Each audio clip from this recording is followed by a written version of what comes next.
લોકો કે આરામ से फोटो खींच लो.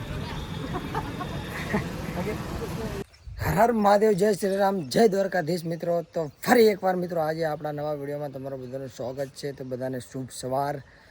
અને આજે આપણી યાત્રાનો થઈ જશે કમ્પ્લેટ 8મો દિવસ, એટલે કે 8 તારીખ થઈ ગઈ છે. આજે આપણે 1 તારીખે નીકળ્યા હતા અને અમે અત્યારે હાલ છીએ ભીલમાલ રાજસ્થાનમાં આવેલું ભીલમાલ, જે નીલકંઠ મહાદેવનું મંદિર આવેલું છે. તમે જોઈ શકો છો, જે same to same Somnath type બનાવેલું છે. એક સોમનાથની ક્વોલિટી જ છે એકદમ. તો અમે ભીલમાલ આજે નાઇટ રોકાણા હતા અને હવે અમારે નીકળવાનો પ્લાન છે આગળ. દિનેશભાઈ ગયા છે બહાર, એ આવે એટલે અમે નીકળીએ. પણ સરસ મજાના તમને મહાદેવના દર્શન પણ કરાવીશું અને અમે પણ દર્શન કરી અને પછી આપણે નીકળીશું આગળ. તો ચલો વિડીયોમાં બન્યા રહેજો. આગળની અપડેટ તમે આગળ જોશો એટલે મળતી રહેશે. મળીએ આગળ.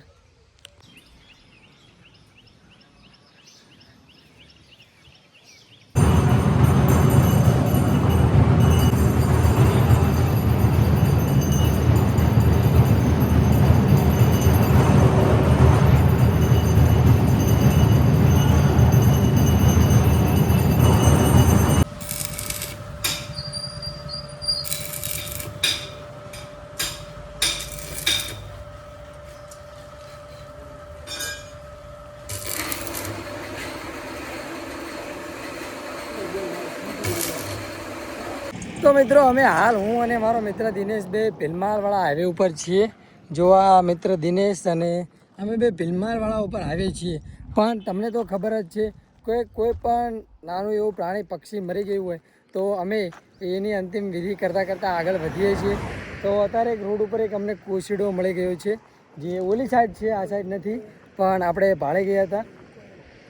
કોશીડો છે, કોશીડો મળી ગયો છે. તો જોઈએ હવે એની વિધિ પતાવીએ અને તમને બતાવીએ કે આ રીતે પડ્યો છે. કેટલા દિવસથી તો પડ્યો હશે તો ખબર નથી, પણ પહેલાં એના એંગલ આ સાઈડ લેતા આવીએ, પછી જ એની ખાડો બાડો કરીએ. તો ચલો દિનેશભાઈ, આડો. તો ચલો મિત્રો, જો આ છે કોશીડો અને એની અંતિમ વિધિ પતાવી દઈએ અને પછી વધીએ આગળ.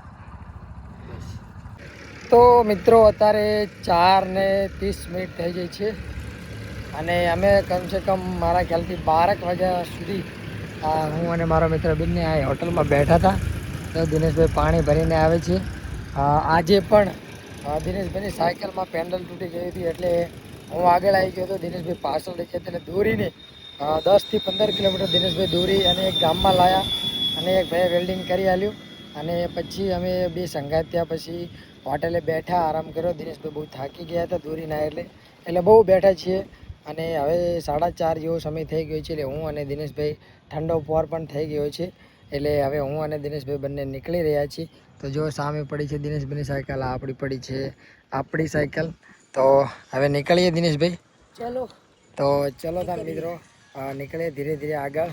હવે ઠંડો પોર થઈ ગયો છે. સાંજે ક્યાં રોકાઈએ તેને અપડેટ આપી દઈશું. તો મિત્રો હાલ 5:34 થઈ છે અને અમે સિયાવર પહોંચી ગયા છીએ. અને સિયાવર આવ્યા એટલે થોડું જાણવા મળ્યું કે એક 2-3 છોકરાઓ ત્યાં એક બહુ જ મોટા ફેમસ ઇન્સ્ટાગ્રામમાં બ્લોગ બનાવે છે, ઉબારામ નામ છે. તો એમના પપ્પાની દુકાન છે, અહીંયા અમે બેઠા છીએ અને એમના પપ્પા દાદા કાકાને ફોન કર્યો છે, એટલે એ આવે છે. એટલે તમને આવે પછી મળાવો. આપણે તો થોડું ઓછું ઓળખીએ છીએ, પણ જોઈએ પછી ઓળખીએ. ક્યારેક વિડીયો જોયા છે, તો હવે એ આવે અને મળીએ પછી જ ખબર પડશે કે કોણ છે. તો ચલો તમને પણ મળાવીશું કે કોણ છે ઉબારામ. તો ચલો વિડીયોમાં રહેજો એમ તક, એટલે તમને પણ ખબર પડશે કોણ છે. લોકો કે આરામ से फोटो खींच लो. आज मारो एड्रेस कौन करने दिया? अरे ये लड़कों ने दिया आपका एड्रेस. हाँ, हम आ रहे थे इधर से, तो ये लड़के बोल रहे हैं कि आप ओबाराम को पहचानते हो. मैंने सोचा कि मैं तो नहीं पहचानता हूँ. तो उन लोगों ने बोला कि ये वीडियो बनाते हैं और 1 मिलियन सब्सक्राइब फॉलोवर है. तो मैंने सोचा कि चलो मिल लेते हैं. आगे जा रहे रामदेवरा. आओ पहले राम. શું થઈ ગયું છે? તો તને પિતા જ નહીં આવડતું. તો મિત્રો હાલ વાગી ગયા છે 7 કમ્પ્લીટ વાગી ગયા છે અને હું અને મારો મિત્ર બંને જો હાઈવા ઉપર બેઠા છીએ. આ હાઈવો જાય છે આમ રામદેવરા તરફ. અને દિનેશભાઈને એક ભાઈએ પાણીપુરી આલી છે. એટલે જો દિનેશભાઈ પાણીપુરી લાવ્યા છે. આ પડીકા તો અમારી જોડે હતા તે ઓલરેડી. તો દિનેશભાઈ કે પાણીપુરી ખાઓ. એક ભાઈએ પાણીપુરી આલી છે સરસ. તો પાણીપુરી ખાઈ અને આગળ એક મંદિર આવે છે. ત્યાં આજની રાત રોકાવાનો પ્લાન છે અમારો. જો રોકાવા દે તો જઈએ, અહીંયા પહોંચીએ પછી ખબર પડે કે રોકાવાનું સ્ટાર્ટ થશે કે નહીં, ના કે આગળ પછી નીકળી જઈશું.